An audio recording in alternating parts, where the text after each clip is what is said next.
अमर रहे हैं मुद्रगड़ पद्मनाभम गारू अमर रहे हैं मुद्रगड़ पद्मनाभम गारू जोहार जोहार मुद्रगड़ पद्मनाभम गारू जोहार जोहार मुद्रगड़ पद्मनाभम गारू लांग लाइव मुद्रगड़ पद्मनाभम गारू लांग लाइव मुद्रगड़ पद्मनाभम गारू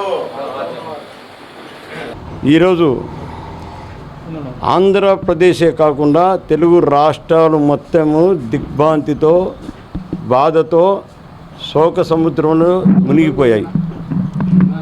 ఈరోజు ముద్రగడ పద్మనాభం గారు లేని లోటు చాలా బాధాకరము. ఆయన అనుకుంటే నాకు కూడా బాధ అనిపిస్తుంది. కానీ ఈరోజు రాత్రిలో మేము ప్రయాణం పోవాలని చాలా ప్రయత్నం చేశాము. కానీ ఆయన తీరని లోటు ప్రభుత్వాలకు కానీ నెక్స్ట్ వచ్చే ప్రభుత్వాలకు కానీ చాలా ఇబ్బందులు పడతారు. మా బలిజ జాతి కోసం ఆయన పోరాటం చేసిన వ్యక్తిగా రాయలసీమ జిల్లాలన్నీ నేను తిరిగిన వ్యక్తిగా ఆయనకు దగ్గర ఉన్న వ్యక్తిగా ఈరోజు చాలా బాధాకరమైన విషయం చనిపోయినాడంటే. కానీ ముద్రగడ పద్మనాభం లేని లోటు చాలా దాన్ని ఎవరో ఒకరు ఆయన లేని లోటు ఎవరో ఒకరు ఫిల్ చేస్తారు తప్పకుండా. ఉద్యమం అయితే మళ్ళీ తప్పకుండా వస్తుందని చెప్పి నేను ఆశాభావం వ్యక్తం చేస్తున్నా. తర్వాత రాయలసీమ బల్జలు అయితే కాపులు అయితే చాలా బాధలు వ్యక్తం జరుగుతున్నాయి.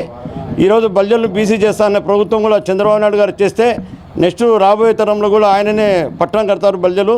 ఆయన చెప్పే మాట ఎవరు ముద్రగడ పద్మనాభం లాస్ట్ కోరిక కూడా ఆ కోరికను కూడా ఈ ప్రభుత్వం తీరుస్తే 29లో మళ్ళీ పట్టణం కట్టేదానికి అందరికీ అవకాశం ఉంటుంది. అది వాళ్ళే తెలుసుకోవాలా. ఈ జిమ్మిక్కులు మోసాలు ట్రక్కర్ మాటలు ఏ ప్రభుత్వాలైనా మాట్లాడడం చాలా తప్పు. ఆయన తీరని లోటు కూడా ఖచ్చితంగా ఎవరో ఒకరు ఫిల్ చేస్తారని చెప్పి ఈ సందర్భంగా మీడియా సందర్భంగా రాయలసీమ ప్రజలకే కాదు ఈస్ట్ వెస్ట్లో కూడా అందరికీ మొత్తం తెలియజేసుకుంటున్నా. ఈరోజు కిల్లంపూడిలో వేల మందితో పోలీసు పహారా చేసి ఆయన చాలా ఇబ్బందులు పెట్టారు. వాళ్ళు కూడా చేయాలని కాదు, ఏదో ఉపద్రవం అయితే వాళ్ళకి సలహాలు చెప్పేవాళ్ళు కరెక్ట్గా లేరు. ఎవరికి చంద్రబాబు గారికి కూడా అప్పుడు ఆ టైంలో మళ్ళీ మమ్మల్ని కూడా గిరిబల్జన్ చేసినప్పుడు కూడా గిరిబల్జని ఆబల్జని మమ్మల్ని చాలా రాయలసీమలో కూడా ఇబ్బందులు జరుగుతున్నాయి. దీనివన్నీ ఆయన దృష్టికి తీసుకెళ్ళాము. మొన్న లాస్ట్ మూమెంట్లో 2 నెలల కిందట ఒక వివాహ వేదికకు కడపకు వచ్చినప్పుడు నా ఇంటికి వచ్చి అన్న మీ ఇంటికి టీ తాగడానికి వస్తాను రామన్న అని అన్నాడు. అయ్యా అన్న అనొద్దు నన్ను అని చెప్పి అంటే మా ఇంటికి వచ్చి 1 గంట మా ఇంట్లో గడిపి నా పిల్లలను మనోళ్ళని ఎత్తుకొని చాలా ఆప్యాయతతో అనురాగంతో మాట్లాడి మేము ట్రైన్ ఎక్కించేంత వరకు ఉండి ఆయనకు పంపించడం జరిగింది. తర్వాత ఈరోజు వాళ్ళ అమ్మాయి గురించి టీవీలో చాలా చెప్తున్నారు. ఆయన పౌరుషం రోషం. కానీ జీవితంలో రాయలసీమ కాదు ఆంధ్రప్రదేశ్ ఇండియాలో దీక్ష చేస్తుంటే హాస్పిటల్లో 11 రోజులు అన్నం ఆహారాలన్నీ మానేసి వాళ్ళ భార్య మహాతల్లి ఆమెను కూడా చెప్పుకోదగ్గ ఈ సందర్భంగా చెప్పుకోవాలి.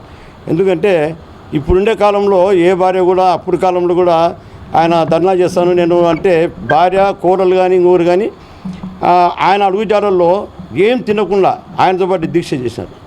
వాళ్ళకి చేతులు ఎత్తి నమస్కరించాలి. అలాంటి ఉత్తమరాలు కూడా ఈరోజు శోక సముద్రంలో ఆ భగవంతుడు చిన్న చూపు చూశాడు.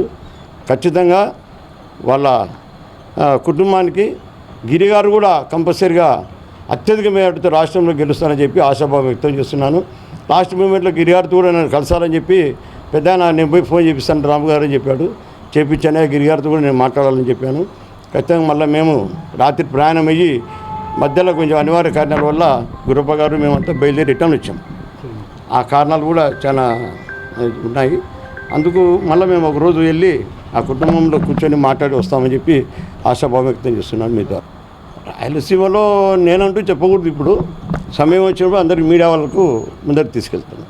ఎందుకంటే బల్జలు రాయలసీమ బల్జలు బీసీ చేయాలని చెప్పి ప్రభుత్వం కూడా అన్ని కమిషన్లు చెప్తున్నాయ్యా, మీరేమైనా అవకాశం ఉంటే చెప్పగలుగుతారా అని అడిగాము.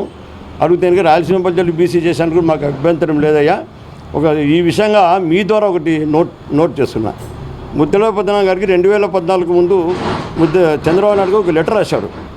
పెద్దలు నాతో చెప్పడం జరిగింది. ముద్రగడ పద్మనాభం గారు ఏం లెటర్ రాశాడు? రాయలసీమ బల్జలను బీసీ చేస్తే కాపులలో వ్యతిరేకత ఏమైనా జరుగుతుందా, మీరు ఏమైనా తెలపగలరని చెప్పి లెటర్ రాశాడంట.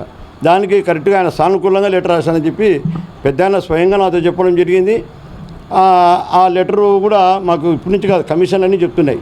మీరు రాయలసీమ ప్రజల్ని బీసీ చేస్తామని చెప్పి ప్రభుత్వం కూడా పూనుకునే కానీ మేము కాపులతో సమైక్యమయ్యి మీటింగులు పెట్టి వాళ్ళని ఒప్పించడానికి మేము రెడీగా ఉంటాం, ఇబ్బంది ఏం లేదు.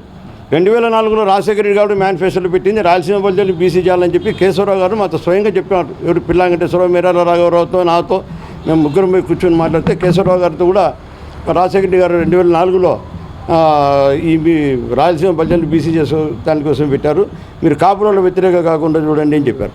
ఆ టైంలో పిల్లా వెంకటేశ్వరరావు గారి వర్గంలో పెద్ద భారీ మీటింగ్ జరిగితే విజయవాడలో కమిటీ అంతా, ఆ కమిటీలో చాలా యాక్టివ్గా ఉండేవాడిని. చెప్తే అందరూ సానుకూలంగా స్పందించారు. రాయలసీమ ప్రజలు బీసీ అయితే తూర్పు కాపులు మున్నూరు కాపులు అయినట్లు మనం కూడా రాయలసీమ ప్రజలు బీసీ అయితే నెక్స్ట్ టైం మనం అవుతామని చెప్పి పిల్లగారు ఏకగ్రీవకంగా తీర్మానించాడు. ఆ తీర్మానం కూడా ఈరోజు కూడా పరిగణనలోకి తీసుకొని ప్రభుత్వం కాపులు కూడా అందరూ వ్యతిరేకంగా కాకుండా మాకు సపోర్ట్ చేస్తారని ఆశిస్తూ ఈ సందర్భంగా పెద్దాయనకు మళ్ళా నివాళులర్పిస్తూ సెలవు తీసుకుంటున్నాను. లైక్ చేయండి, షేర్ చేయండి, సబ్స్క్రైబ్ చేయండి. మరిన్ని వీడియోల కోసం బెల్ సింబల్ పై క్లిక్ చేయండి.